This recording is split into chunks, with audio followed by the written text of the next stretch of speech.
संगत जी, गुरु नानक साहब की बानी में बार बार आए लफ्ज शब्द से क्या भाव है, आइए इस वीडियो में जानते हैं। साथ संगत जी, शब्द का लफ्जी अर्थ आवाज जहाँ ध्वनि होता है। किसी धार्मिक गीत जहाँ भजन को भी शब्द कह दिया जाता है, परंतु संतों महात्माओं का शब्द से मतलब वह परम चेतन निराकार सत्ता से है। ये वह अकथ कथा है जिसको जबान प्रकट नहीं कर सकती, कान सुन नहीं सकते, कलाम लिख नहीं सकती और भाषा इसका वर्णन नहीं कर सकती। यह इंसानी मन बुद्धि से परे की हकीकत है। ये हर तरह के द्वैत, हर तरह के परिवर्तन से परे का वह सच है जो सृष्टि की हर वस्तु और हर प्राणी में रमा हुआ है। गुरु साहिब से सिद्ध प्रश्न करते हैं कि भव सागर से पार करने वाला शब्द कहाँ रहता है? 10 प्रकार के पवन में से वह किसके सहारे टिका हुआ है? गुरु साहिब उत्तर देते हैं कि शब्द सर्वव्यापक है और हर एक के अंदर है। जिस ओर नजर करें शब्द ही शब्द है। शब्द ऐसी अकल कला है जो अपने सहारे आप खड़ी है, किसी और पर निर्भर नहीं। सासंग जी, आदि ग्रंथ में नाम और बाणी आदि कई अन्य पदों द्वारा भी शब्द का वर्णन किया गया है। गुरु अमरदास जी कहते हैं कि जुग जुग में चली आ रही बाणी ही शब्द के रूप में पहचानी जाती है और वही मीठा और प्यारा नाम है। इसी को गुरु नानक साहिब ने हुक्म भी कहा है। आप कहते हैं तेरा हुक्म सच्चा है जिसकी समझ गुरुमुखों के द्वारा प्राप्त होता है। सतगुरु के मत पर चलकर हौमे को दूर करने पर इस सच का ज्ञान होता है। इसी तरह आप फरमाते हैं कि हे प्रभु, तेरा हुक्म, तेरा नाम चारों दिशाओं में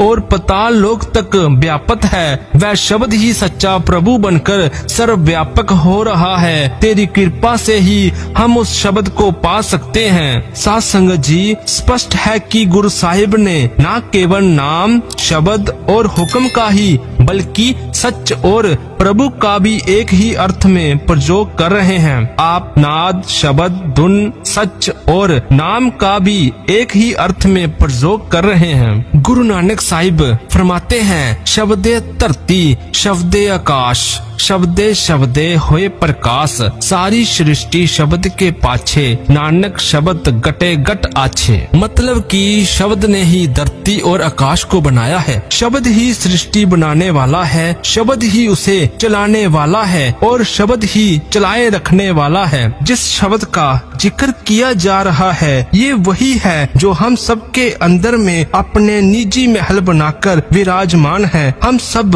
उसी के सहारे जी रहे हैं। सासंग जी, गुरु अमरदास जी के कथन के अनुसार उत्पत्त परलो शब्दे होवे, शब्दे ही फिर ओपत होवे। आप फरमाते हैं शब्द कर्ता की रचनात्मक शक्ति है। जितनी भी सृष्टि दिखाई दे रही है और पता नहीं कितनी और जो देखने में नहीं आती है, शब्द द्वारा रची गई है। जब परमात्मा की ऐसी मौज होगी, शब्द द्वारा प्रलय आकर इसको मिटा देगी और जब इसकी फिर नए सिरे से रचना करनी होगी, शब्द द्वारा ही करेगा। चाहे तो कह ले कि शब्द ने सृष्टि की रचना की है और चाहे तो कह ले कि रचनाकार प्रभु ने ये रचना की है। बात एक ही है क्योंकि वह दोनों एक है। उत्पत्ति का कार्य उसी एक प्रभु से हुआ है। इसमें किसी दूसरे का कोई दखल नहीं है। एको शब्द एको प्रभ बरते, सब एकस्ते उत्पत्त चले। तेरा शब्द सब ताहे बरते, तू आपे करहे सो होई। उसकी रचना में अनेक धरतियां हैं, अनेक ग्रह,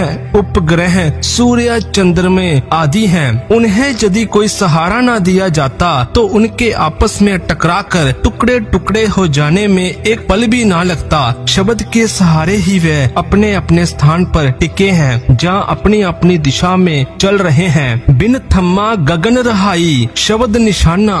गुरु साहिब के कथनों से स्पष्ट हो जाता है कि शब्द के दो गुण हैं, आवाज और प्रकाश। अंतर जोत निरंतर बानी सच्चे साहिब सुलिब लाई। सबसे ऊंची रूहानी मंजिल पर पहुंचने के लिए साधक के मार्ग में आवाज और प्रकाश दोनों आवश्यक हैं। जैसे अंधेरे में रास्ता भूला हुआ मनुष्य कहीं दूर से आती हुई आवाज की मदद से अपना रुख कायम कर लेता है, उसी तरह शब्द अव्यासी की आत्मा को अपने स्रोत की ओर खींचता है। जिस प्रकार बाहर का प्रकाश रास्ते के खड्डों आदि से बचाते हुए सफर तय करने में सहजता देता है, उसी तरह शब्द का आंतरिक प्रकाश अव्यासी को अनेक आंतरिक रुकावटों से बचाता है। गुरु साहिब कहते हैं, हे प्रभु, तेरे प्रकाश की किरणें अंदर हर ओर फैल रही है और अनहद शब्द की मीठी धुनें अंदर सुनाई देती हैं। शब्द की दिव्य ध्वनि उस परम पिता परमात्मा में से प्रकट होकर समस्त खंडों और ब्रह्मांडों की रचना करके उनका आधार बनी हुई है।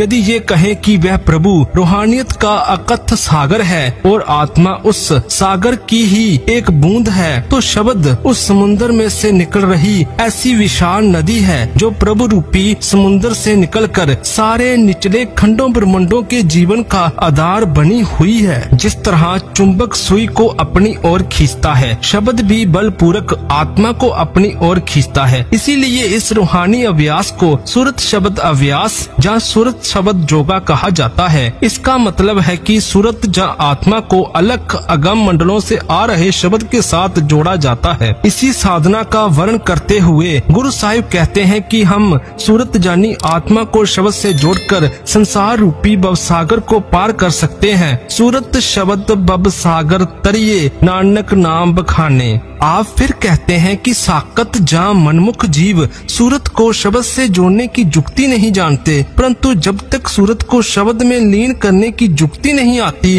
किसी का आवागमन के चक्कर से छुटकारा नहीं हो सकता। साकत नर शब्द सूरत किया पाए, शब्द सूरत बिन आए जाए।